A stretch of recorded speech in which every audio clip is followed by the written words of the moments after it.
Good morning, everybody. Today we're going to be making oatmeal cookies with no particular special appliance and no particular special ingredients. We've got just a regular kitchen bowl and a handheld mixer to make it all come together. We'll be using a cup of flour with a teaspoon of cinnamon, half a teaspoon of nutmeg, half a teaspoon of salt, and a full teaspoon of baking soda. There's a half cup of white sugar, 3/4 of a cup of brown sugar that's packed, 2.5 sticks of butter, so that's 8, 16, 20 ounces of butter, which is quite a bit of butter, 3 cups of any kind of oatmeal that you have, 1 egg, and here are the specialty things. I'm adding nuts and raisins and chocolate chips, like a generous half cup of each. And just to elevate it, this is something that I've only just discovered, Fiori di Sicilia, and as you can see I got it from King Arthur Baking. It's a absolutely fragrant, floral, potent flavor. Tastes citrus and vanilla all in one.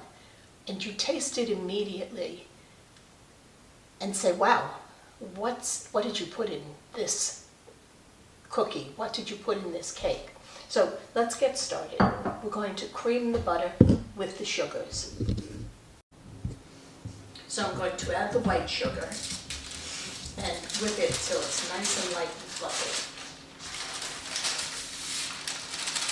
I'll be scraping it down several times in this mixing. It gets very noisy. And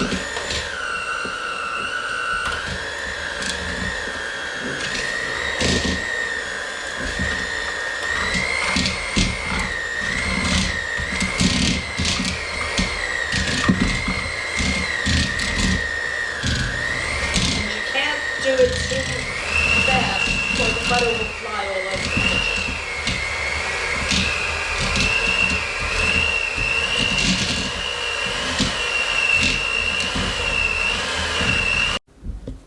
Now here comes the fun part.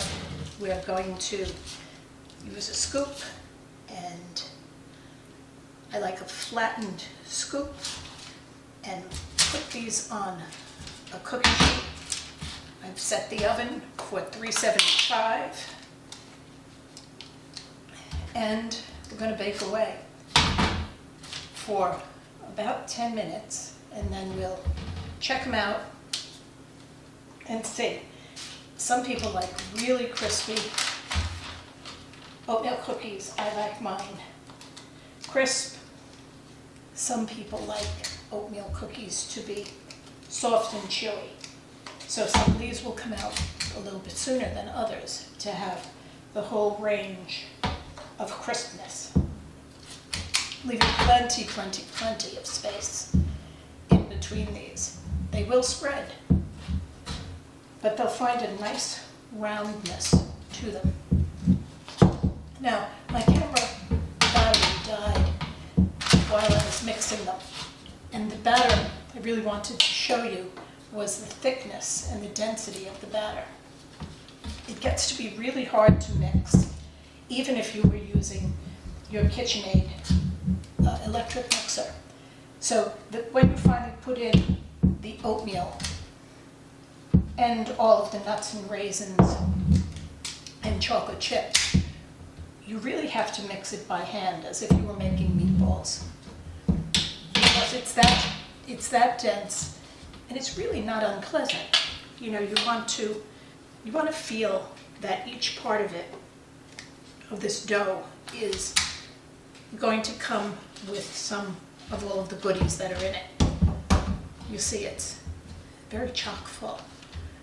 Now, I will post the recipe on the bottom in the comments. And here we go. We have 3.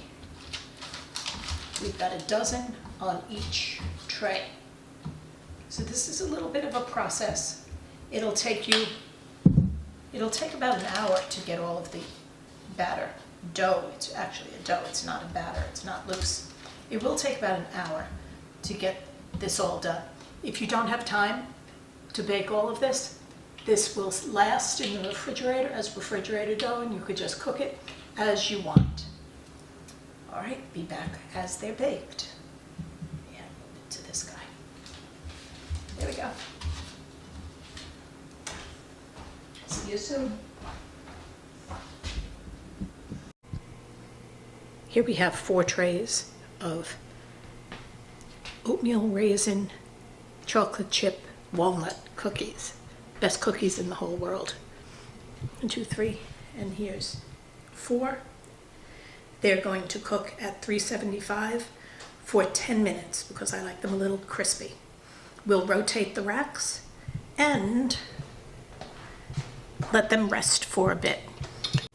Here they are, the first 2 dozen, 2 cookie trays worth of oatmeal cookies. I gave them to start 10 minutes, baking at 375. I rotated the pans at 10 minutes and then gave them another 9 minutes. And this is what they look like. They're crisp on the edges, and if you look carefully,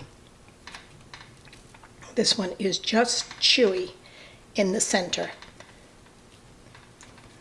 It's really delicious. So, enjoy. These are the cookies that anyone could make with just ingredients from your pantry. Easy, absolutely delicious. Enjoy.